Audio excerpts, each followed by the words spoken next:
మన ప్రభువైన యేసుక్రీస్తు నామానికే మన తోటి దైవజనులు, తోటి సేవకులు, మన ప్రభువైన యేసుక్రీస్తు నామానికే వందనాలు చెల్లిస్తున్నాను. దేవునికి మహిమ కలుగును గాక. ఈరోజు దేవుని వాక్యము ధ్యానించుకుందాం. సేవకులకి హెచ్చరిక. ఇది ప్రేమపూర్వకమైన హెచ్చరిక అంతే తప్ప ఇది ఆజ్ఞ కాదు. నేను ఒకటి చెప్తున్నా, ఎందరైతే దేవుని ఆత్మ చేత నడిపింపబడతారో వాళ్ళందరూ దేవుని కుమారులు అనబడుదురు. ఇప్పుడు నువ్వు దేవుని కుమారుడువా, సాతాను కుమారుడువా? క్వశ్చన్ మీకు వేస్తున్నా. ఎందరైతే దేవుని ఆత్మ చేత నడిపింపబడతారో వాళ్ళందరూ దేవుని కుమారులు. ఆత్మ లేనివాడు నావాడు కాదన్నాను అన్నాడు యేసు ప్రభు. ఈరోజు మా తోటి జత పని వారు అందరూ తండ్రి పనిలో, ఆయన పనిలో అందరూ సమానమే. ఎందుకంటే దేవుడు ఎవరికిచ్చిన పరిచర్య, ఎవరికిచ్చిన పని జరిగిస్తున్నారు. ఈరోజు ఒకరి మీద ఒకరు విమర్శలు, ఒకరి మీద ఒకరు, సేవకులకే ఐక్యత లేదు. అంటే మనము దుష్టునికి అవకాశం ఇస్తున్నాం. అవకాశము దుష్టునికి ఇస్తే ఆడు మనల్ని ఏలుతాడు. మనం అవకాశము మనము ఇవ్వకూడదు. పరిశుద్ధాత్ముడు మనలోని ఉన్నప్పుడు అందరినీ మనం ప్రేమిస్తున్నాం. దేవుని ప్రేమ మనలో ఉంది, దేవుడు పెట్టాడు. ఎవరిని కూడా తుర్ణీకరించకూడదు. ఎవరు సేవకులు కూడా మనం తుర్ణీకరించకూడదు. దేవుడు ఒకవేళ సేవకులు ఏదైనా తప్పు బోధిస్తే అది డైరెక్ట్గా వెళ్ళి వాక్యానుసారంగా మనము వాళ్ళకి హెచ్చరిక, మనం వెళ్ళి కలుసుకొని హెచ్చరిక చెప్పాల అంతే తప్ప యూట్యూబ్లు పెట్టి రచ్చరచ్చగా మనము చేయకూడదు. అది దేవుడు నామానికి అవమానకరంగా. మన ఇల్లు ఇది, ఇల్లు దేవుని సంఘములో, ఇల్లుని దేవుడు ఇచ్చిన ఈ సంఘాన్ని పాడు చేస్తే దేవుడు మనల్ని పాడు చేస్తాడు. ఆయన రక్తమిచ్చి కొనుక్కున్నాడు ఈ సంఘాన్ని. ఈ సంఘాన్ని దేవుడు ఆయన రక్తమిచ్చి కొనుక్కున్నాడు ఈ సంఘాన్ని. ఈ సంఘములో ఉన్నవారు, ఇంటిలో ఉన్నవారు ఏదైనా ఇంట్లో ప్రాబ్లం వస్తే ఇంట్లోనే మనము సాల్వ్ చేసుకోవాలి, కానీ పబ్లిక్ గా వెళ్ళకూడదు. మన తోటి జత పని వారిని రెండు చేతులెత్తి వేడుకుంటున్నాను. దైవ సేవకులు, అయ్యగారులారా, రెండు చేతులెత్తి నేను వేడుకుంటున్నాను. ఏ సేవకుని మీద కూడా నింద వెయ్యద్దు. పరిశుద్ధాత్మ దేవుడు ఏ సేవకును కూడా మనము నిందించకూడదు. నీ రిక్వెస్ట్ బతిమలాడుకుంటున్నాను. ఎందుకంటే ఎవరికిచ్చిన తలాంతులు బట్టి, ఎవరికిచ్చిన పరిచయని బట్టి వాళ్ళు నడుచుకుంటున్నారు. నేను ఒక ఎగ్జాంపుల్ చెప్తాను మీకు. మొన్న సందర్భంలో దైవజనులు సాలమోన్ రాజు గారు ఒక సంఘానికి హెచ్చరిక ఇచ్చారు అంతే తప్ప అది రచ్చరచ్చగా వీడియోలు చేసి రచ్చరచ్చగా చేస్తున్నారు. అది దేవుని సంఘం హెచ్చరిక చేశారు దైవజనులు ఆయన. అంతే తప్ప దానికి పెద్ద విశేష చేయడానికి మనము ఇది తప్పు చెప్పారు, అది హెచ్చరిక చెప్పాడు సంఘానికి దైవజనులు. మీరు ఒక్కసారి పరిశుద్ధాత్మలో మీరు నడుచుకున్నప్పుడు ఆత్మ ద్వారా దేవుడు మాట్లాడుతున్నాడు. ఆయన సంఘములో మరి అపోస్తుల పౌలు గారు కూడా కొరింథీ సంఘానికి, ఎఫెసీ సంఘానికి, అనేక సంఘాలకి పౌలు గారు హెచ్చరికలు చేస్తూ బుద్ధి చెప్పి సరి చేస్తున్నారు. అంతే తప్ప ఇది పబ్లిక్ చేసి రచ్చరచ్చ చేయకూడదు. ఆత్మ కలిగి ఉన్నవారు, పరిశుద్ధాత్మ కలిగిన వారు ఎవ్వరు కూడా విమర్శన అనేది రాదు. దేవుని ఆత్మ కలిగిన వారు ఎవ్వరి మీద నింద ఏరు. ఎందుకంటే చెప్తున్నాను, ఆత్మ తీవ్రతతోని ఈ వాక్యము మీతోని పంచుకుంటున్నా. నాలో ఏ అర్హత లేదు నాకు, కానీ ఒకరు సేవకుల మీద ఒకరు నిందలేసినప్పుడు నాకు పరిశుద్ధాత్మ దేవుడు ఎంతో దుఃఖముతో నేను ప్రార్థన చేసినప్పుడు, ప్రభువా, సేవకులందరూ ఏక మనసు ఏక హృదయముతో కలిగి ఉండాలి ప్రభువా. ప్రార్థన చేశాను. ఏక మనసు ఏక హృదయము కలిగి ఉండాలా. దేవుని రాజ్యము ఈ భూలోకములో కట్టబడాల. సాతాను రాజ్యము కూలిపోతుంది. ఈరోజు ఐక్యత కలిగి సేవకులే ఐక్యత లేదు. నేను ఒక్కటి చెప్తున్నాను, పరిశుద్ధాత్మ కలిగి ఉన్నవారు ఎవ్వరి మీద కూడా నింద ఏరు. దేవుని ఆత్మ ప్రేమ కలిగి ఉంటది. అందరినీ ప్రేమిస్తాం. మనము ఆ వింకిత జ్ఞానము, ఆ బుద్ధి జ్ఞానము దేవుడు మనకు అనుగ్రహించాడు. మనము ఇష్టానుసారంగా మనం మాట్లాడకూడదు సేవకుల మీద. అమ్మ తేజ అయ్యగారు కూడా ఆయన పరిచర్య ఆయన చేసుకుని వెళ్తున్నారు. దైవ సేవకులైన ఎవరికి ఇచ్చిన తలాంతులు బట్టి, ఎవరికి ఇచ్చిన పరిచర్ని బట్టి దేవుడు ఎవరిని ఎలాగ పిలుచుకున్నాడో మనకు తెలియదు. కానీ ఎవరిని కూడా మనం విమర్శించే అర్హత మనకి లేదు. దేవుని వాక్యం సెలవిస్తుంది. రోమా పత్రిక 14వ అధ్యాయము 4వ వచనం చదువుకుందాం. పరుణ్ణి సేవకునికి తీర్పు తీర్చుటకు నీవు ఎవడివి? అతడు నిలిచి ఉండుట అయినా పడి ఉండుట అయినా అతని సొంత యాజమాని పనియే. అతడు నిలిచెను, ప్రభు అతనిని నిలబెట్టుటకు శక్తి గలవాడు.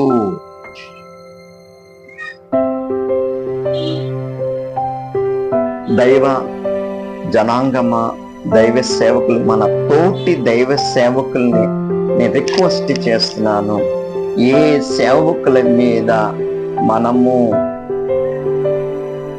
నిందలు వేయద్దు ప్లీజ్. మన తోటి జత పని వారిని మనం ప్రేమించాలా. యేసు ప్రభు ఒక మాట చెప్తున్నాడు, మన శత్రువుల్ని ప్రేమించమన్నాడు యేసయ్య. ఒక చెంప కొడితే రెండో చెంప ఇమ్మన్నాడు. ఒకవేళ ఆ సేవకులు ఏదైనా వాక్యానుసారంగా లేకపోతే, ఒకవేళ సరిగ్గా ఆ వాక్యం వ్యతిరేకంగా ఉంటే, డైరెక్ట్ గా ఆ సేవకులకి దర్శించి వాక్యముతో మనం మాట్లాడి హెచ్చరిక చేయమన్నాడు. అంతే తప్ప తీర్పు ఇవ్వమన్నాడు చెప్పలేదు. మనం చెప్పడమే మన ధర్మం. హెచ్చరిక చేయమన్నాడు. డైరెక్ట్గా వెళ్ళి కలిసి మాట్లాడి హెచ్చరిక చేయమన్నాడు. అంతే తప్ప యూట్యూబ్లో పెట్టి ఈ సేవకుడు ఇలాంటి వ్యక్తి, ఆ సేవకులు ఇలాంటి వ్యక్తి, ఎవరు కూడా విమర్శించే మనము, పరిశుద్ధాత్ముడు అందరినీ ప్రేమించమన్నాడు. ఆత్మ కలిగిన వారు ఎవరు కూడా విమర్శించరు. పరిశుద్ధాత్ముడు మనలో ఉన్నప్పుడు ఎవరిని కూడా మనం విమర్శించము. ఆత్మ దేవుడు మాట్లాడుతున్నాడు. ఈరోజు ఈరోజు నేను రిక్వెస్ట్ చేస్తున్నా, ఎవ్వరి సేవకుల మీద నింద వేయద్దు. ఎవరిని కూడా మనం విమర్శించే అర్హత మనకి లేదు. ఎవరికిచ్చిన అకౌంట్, ఎవరికిచ్చిన దేవుడు ఒకరోజు దినం వస్తుంది, ఆయనే మనకి తీర్పిస్తాడు తప్ప మనం తీర్పిచ్చే అర్హత మనకి లేదు. ఒక్కసారి రిక్వెస్ట్ చేస్తున్నాను, దైవ జనాంగమా, దైవ సేవకులందరికీ ఏక మనసు, ఏక ఆత్మ కలిగి ఉండాలా. ఏక మనసు, ఏక ఆత్మతో ఎప్పుడైతే కలిగి ఉంటామో దేవుని రాజ్యము ఈ భూలోకములో కట్టబడుతుంది. నేను రిక్వెస్ట్ చేస్తున్నాను, దైవ సేవకులు మన తోటి జత పని వారిని మనం ప్రేమించాలి. మనం అపోస్తుల కార్యాల 15వ అధ్యాయంలోని దేవుని ఆత్మ నడిపించినప్పుడు బరబ్బా పౌలు గారికి వాదనం వచ్చినప్పుడు అక్కడ పౌలు శీలలు బరబ్బాను దేవుని కృపకి అప్పచెప్పి పౌలు శీలలు అక్కడి నుంచి వెళ్ళారు. ఈరోజు ఎవరైనా మనం హెచ్చరిక, ఏదైనా తప్పు చెప్తే డైరెక్ట్ గా వెళ్ళి సేవకుల దగ్గరికి వెళ్ళి డైరెక్ట్ గా ఈ వాక్యము తప్పు చెప్పారు, డైరెక్ట్ కలిసి మాట్లాడు అంతే. యూట్యూబ్ లో ఎప్పుడు పెట్టద్దు ప్లీజ్. నీ రిక్వెస్ట్, దయచేసి ఏ సేవకుడి మీద మనము నింద వేయడానికి, ఎవరిని కూడా విమర్శించేటట్టుకు మనకి అర్హత లేదు. దేవుడు ఒక్కడే మనకి తీర్పిస్తాడు. ఆ దేవుని దగ్గర మనం వేడుకున్నప్పుడు ఎవరి అకౌంట్ ఆల్తే. దైవజనులు సతీష్ కుమార్ గారు సేవా పరిచర్య చేస్తున్నారు, గొప్ప సేవ చేస్తున్నారు. ఆయనకిచ్చిన తలాంతులు, ఆయనకిచ్చిన దర్శనం ఆయన చేసుకుని వెళ్తున్నారు. శ్యామ్ కిషోర్ గారు ఆయనకిచ్చిన దర్శనం, ఆయనకిచ్చిన పని చేసుకుని వెళ్తున్నారు. దైవజనులు పిజే స్టీఫెన్ పాల్ గారు ఆయనకిచ్చిన దర్శనం, ఆయనకిచ్చిన పరిచర్య చేసుకుని వెళ్తున్నారు. దేవుడు ఎవరికిచ్చిన దైవ సేవకులు, ఆయన దైవ జనులు, ఆయన దేవుడు ఏర్పాటు చేసుకున్న సేవకుల మనం విమర్శించుటకు ఏ పాటి వారు? మనం ఎవరికిచ్చిన ఆ తలాంతులు బట్టి దేవుడు ఆ పని ఆ సేవకుల ద్వారా చేసుకుని వెళ్తున్నారు.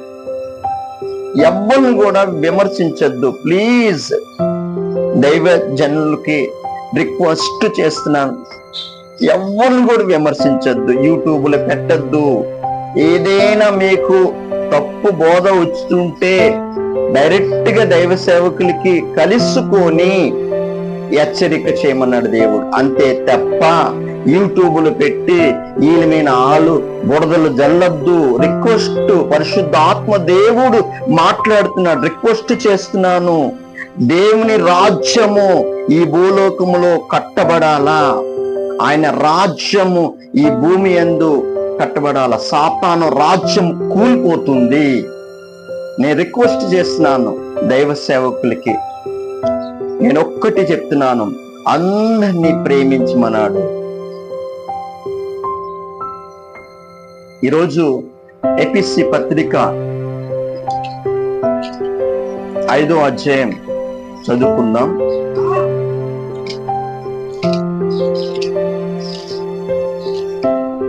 ఎపిసిలి రాసిన పత్రిక 4వ అధ్యాయం 13వ వచనం చదువుకుందాం. పరిశుద్ధులు సంపూర్ణ అగునట్లు క్రీస్తు శరీరం క్షేమ అభివృద్ధి చెందుటకు పరిచర్య ధర్మం జరిగించుటకు ఆయన కొందరిని అపోస్తులుగాను, కొందరిని ప్రవక్తలుగాను, కొందరిని సువార్తికులుగాను, కొందరిని కాపరులుగాను, ఉపదేశకులుగాను నియమించెను. ఈరోజు దేవుడు మిమ్మల్ని ఏ విధంగా పిలుచుకున్నాడో నాకైతే తెలియదు, కానీ దేవుడు సామర్థ్యం చెప్పున, ఎవరికిచ్చిన సామర్థ్యం చెప్పున దేవుడు వాడుకుంటున్నాడు. రిక్వెస్ట్ చేసిన దేవుని పరిశుద్ధాత్మ శక్తితో, దేవుని ఆత్మ ద్వారా నడిపించినప్పుడు అందరినీ మనం ప్రేమిస్తాము. ప్రతి సేవకుని మనం ప్రేమిస్తాము. యేసు ప్రభు చెప్తున్నాడు, మన తండ్రి పరిపూర్ణుడు గనక మనం కూడా పరిపూర్ణంగా జీవించాలా. ఎవరిని కూడా విమర్శించదు. ఏదైనా సేవకులు ఏదైనా తప్పు చేస్తుంటే డైరెక్ట్కి వెళ్ళి సేవకుల్ని కలిసి మాట్లాడి హెచ్చరికించి ప్రేమతోనే మాట్లాడు, అంతే. ఏదైనా నేను తప్పు మాట్లాడుంటే దైవజనులకు నేను రిక్వెస్ట్ చేస్తున్నాను, నన్ను క్షమించండి అయ్యగారు. ఈ చిన్న ప్రార్థన చేసుకుందాం. ప్రభువా, యేసు నామములో తండ్రి అడుగుచున్నాను, మా తోటి జత పని వారు అందరి ప్రభువా నిశ్చయముగా నూరంతులుగా దీవించి ప్రభువా ఆశీర్వదించయ్యా. నీ రాజ్యము ఈ భూలోకములో కట్టబడాలయ్యా. నీ రాజ్యం వచ్చును గాక తండ్రి. నీ చిత్తమే మా పట్ల, మా తోటి సేవకుల పట్ల నీ ఉద్దేశం అంతా సంపూర్ణంగా జరిగించి సాతాను రాజ్యం కూలిపోతుంది, దేవుని రాజ్యము కట్టబడుతుంది. నీ చిత్తమే, నీ ఉద్దేశం అంతా మా పట్ల నెరవేర్చి ప్రభువా నీ ఆత్మ ద్వారా నన్ను నడిపించి మా తోటి జత పని వారు అందరినీ, ప్రతి సేవకుని నూరంతులుగా దీవించయ్యా, ఆశీర్వదించయ్యా. యేసు నామమును అడుగుచున్నాం తండ్రి. ఆమేన్, ఆమేన్.